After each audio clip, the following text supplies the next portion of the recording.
Wetlands are iconic features of the Perth Swan Coastal Plain, naturally occurring in low-lying areas as expressions of the groundwater and home to unique plants and animals comprising delicate ecosystems.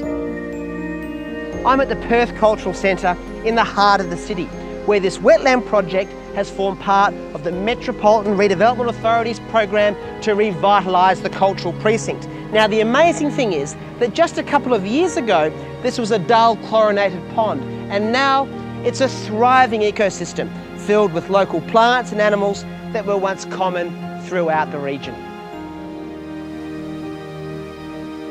The wetland has been transformed from a very bleak waterscape, heavily chlorinated, pretty dirty, to an actual living, breathing environment where people can sit down and enjoy their lunch, bring their children and find a shady spot in the city. This sort of wetland environment not only brings a new life to the city, but it's actually really cost efficient as well.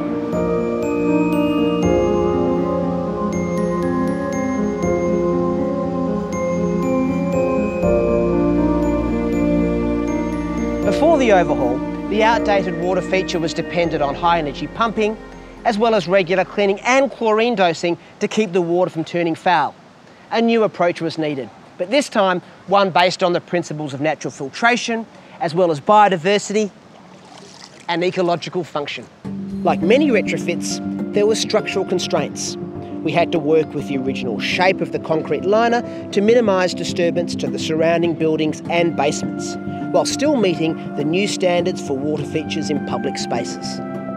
The idea behind the design was to create a natural-looking environment, while also enhancing the space for performances and events. For example, we extended the stage area using salvage decking boards, and also kept all the plants at the front low in profile so as not to obscure the view from the surrounding amphitheatre-style steps. But it's more than that.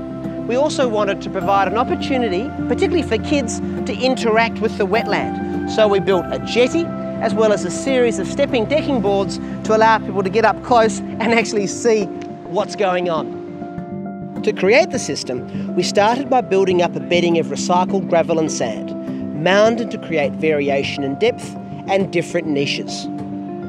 Next came the plants, including freshwater paperbarks, as well as a range of rushes, sedges and other aquatic species.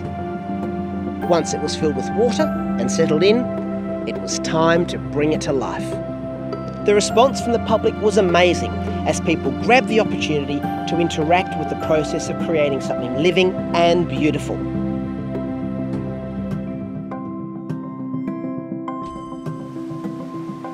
Now it's established, it runs on a fraction of the power.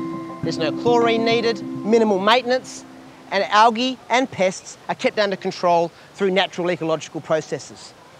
You know, a project like this is as much about community education and engagement as it is about natural beauty. It demonstrates there is room for natural systems amongst the concrete and stone of our urban centres. It reminds us what used to be here, and perhaps more importantly, it inspires us to look after what's left.